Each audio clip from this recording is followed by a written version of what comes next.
House kuruluş компаниясынын директору Тимур Файзиевке кылмыш иши козголду.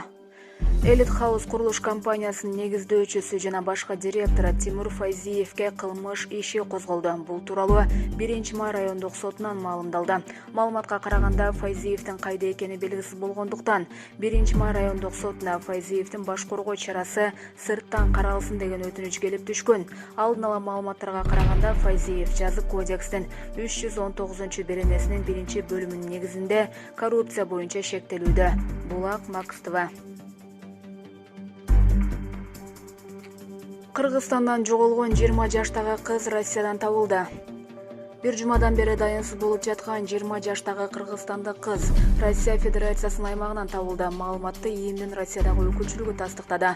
Маалыматтарга караганда кыз соц тармак аркылуу башка улуттагы жигит менен таанышып, ал аны Москвага чакырган.